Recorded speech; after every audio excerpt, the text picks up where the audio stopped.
I want to say rest in peace to Eddie Van Halen, the great Eddie Van Halen from Van Halen, the great guitar player, keyboard player, songwriter, guitar virtuoso. So this officially would bring an end to Van Halen. Because without Eddie Van Halen, there is no Van Halen. Just like without Angus Young on the guitar, there is no AC/DC. So my question to you, let's see, and Eddie Van Halen died. He was 65 from cancer. He was initially diagnosed in April 2001, so he fought for 19 years. Van Halen had been on hiatus since 2015, so they didn't play live for 5 years. So my question to you is, were you more into the Van Halen era with David Lee Roth, or on lead vocals, or were you more into the Sammy Hagar era with Sammy Hagar on lead vocals? And he also played guitar. I actually liked them both.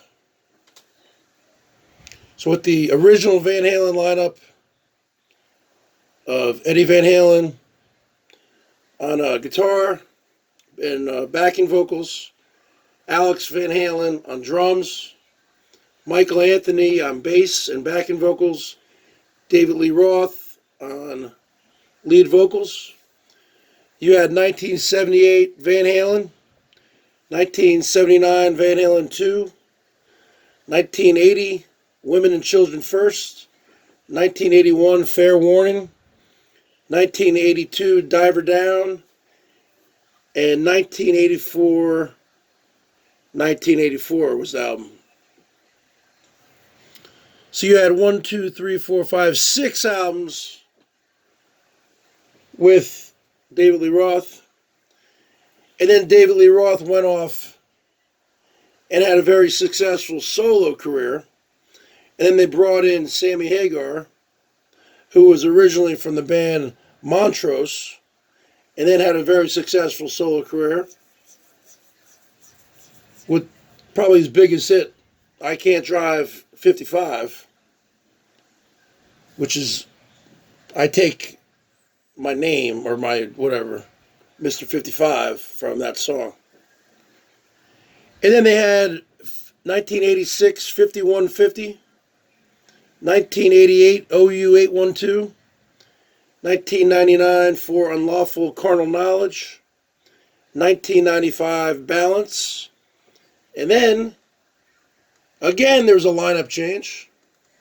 Sammy Hagar left, and the lead singer from the band, Extreme, Gary Sharon, came in for one album.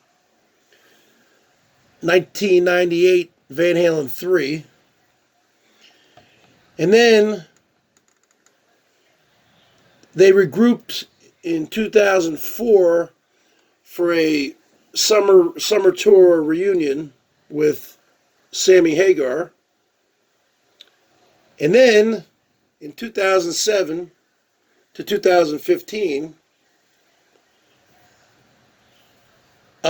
you had Eddie Van Halen on guitar, Alex Van Halen on drums. David Lee Roth came back as lead vocalist, and Eddie Van Halen's 16-year-old son at the time, in 2007, Wolfgang Van Halen on bass and backing vocals. And then they released one album with that lineup in 2012, A Different Kind of Truth. And they had many hits. I mean, you can go on all day with the hits. It's very hard to have a favorite album, but I would say Van Halen 1 is probably my favorite one. And then Fair Warning, number 2. 1984, number 3. 5150, number 4. And 4, unlawful carnal knowledge, 5. That's my top 5. So what are your top 5 in order? And what's your favorite song? It's hard to have a favorite song because there's so many. So I don't really have a favorite song because that's very hard to pick. That's like walking into a Baskin Robbins and saying, "What's your favorite flavor of ice cream?" I mean, there's a lot. So, leave your comments below, and rest in peace, Eddie Van Halen. 2020 has been a terrible year. We've lost Neil Peart from Rush.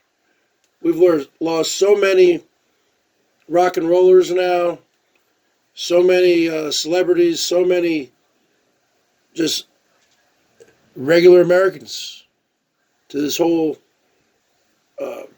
virus, over 210,000. Wear your mask, social distance, and we can beat this thing. And just keep on doing what you're doing, folks. And I'm going to keep doing what I'm doing. I need to, we all need to make some personal changes and improve our health. So we just got to take things one day at a time, folks. With that being said, Bergs out.